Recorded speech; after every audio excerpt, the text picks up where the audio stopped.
Our minds are designed to stop us from doing anything that might hurt us. The brain is wired to shy away from anything that is scary, difficult, or uncomfortable. This is the built-in survival mechanism designed to protect each of us. It magnifies risk while simultaneously removing logic. However, it may label things as scary that aren't actually harmful at all, based on early childhood misinterpretations. To have the things that are most desired, there's little to no getting around the fact that doing the things deemed to be alarming or painful in some way is absolutely necessary. This teaches the brain that these claims that it has made are invalid, or at the very least something you have the ability to override with your conscious mind. Herein lies the problem that everyone has or will encounter in their lifetime. Fear is something that stops all of us at one point or another. But there must be movement past any fear that stands to stop a person from having what they truly want. We can't always focus on outside events or perceptions that others carry. The only thing that we can control are what we center our attention on, the meaning we decide to give those things based on a new interpretation, and the actions we decide to take. Fortunately, decisions are always in our control. These decisions may not always be easy, but it is the job of the individual to push themselves past any perceived limitation. You must beat your habits by becoming stronger and more determined than them. When the brain tries to talk you out of what you want by immobilizing you with what-ifs that are riddled with fear, there can be conscious effort that disallows this to happen. There are generally only a few seconds to go from idea to action before the brain will attempt to talk a person out of something that is uncomfortable. This is crucial because it takes a person from a position of running on autopilot to a position of making a conscious choice and decision as to what will happen, and this all happens on a neurological and psychological level when action is implemented. In other words, you must go from the knowledge of what you know you must do to have what you want, to the action of making your body perform immediately to work towards it. What makes a person comfortable can stop all progress toward what is wanted. What is uncomfortable makes a person grow, and in turn, experience the manifestations that are desired. This requires breaking the habit of self-doubt that creates hesitation and stops desire from coming into fruition. Fear is the deadly enemy of accomplishment. It paralyzes effort, destroys initiative, and corrodes mental faculties. Fear and worry go hand in hand. Each produces the other.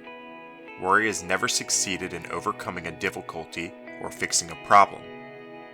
Its only course of action is to destroy health, wreck happiness and peace of mind, and make difficulties more difficult to overcome and problems less easy to solve.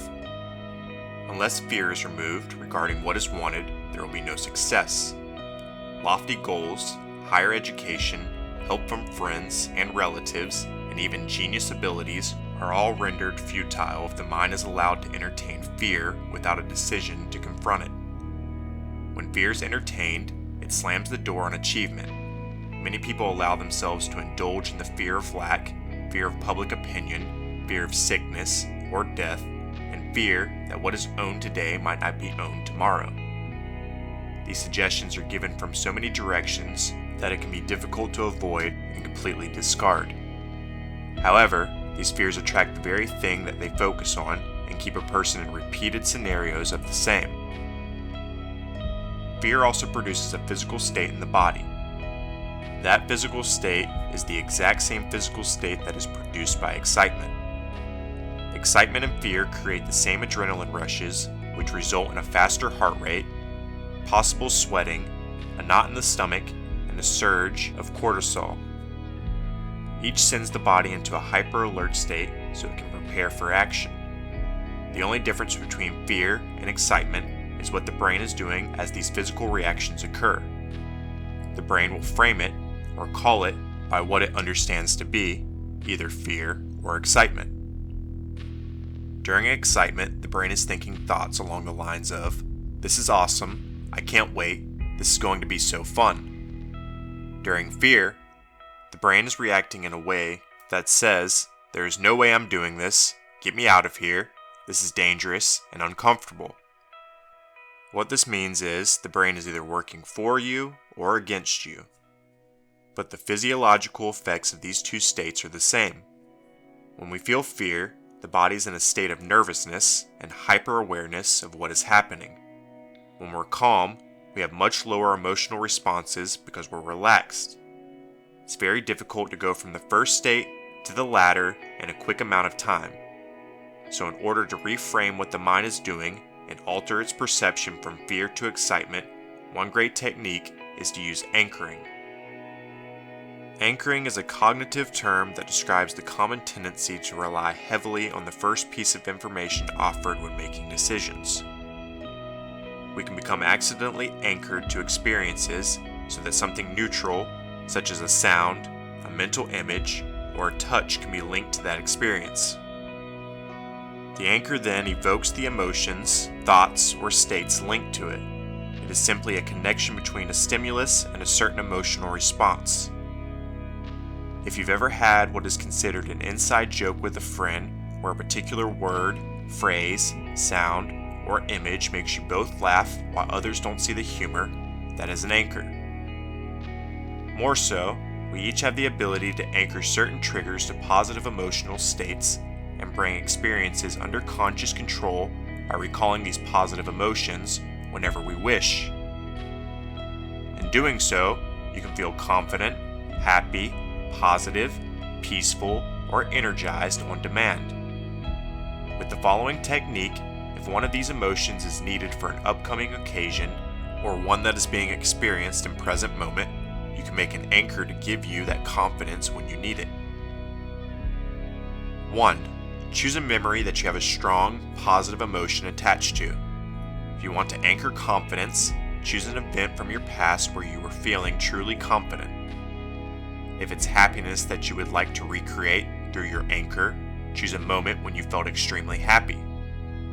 If you want to establish self-assurance or assertiveness as an anchor, pick a memory of a time when you were exceptionally sure of yourself and or assertive. 2. Associate into the memory. Relive the memory by seeing it through your own eyes. Attempt to make the picture bigger, brighter, and more vivid while intentionally increasing the feeling state that you enjoy. If you're unable to recall a time when you felt that way you'd like to feel, imagine being someone that you admire for demonstrating this particular feeling state. Totally step into their shoes and imagine thinking, feeling, and acting in the manner that they do.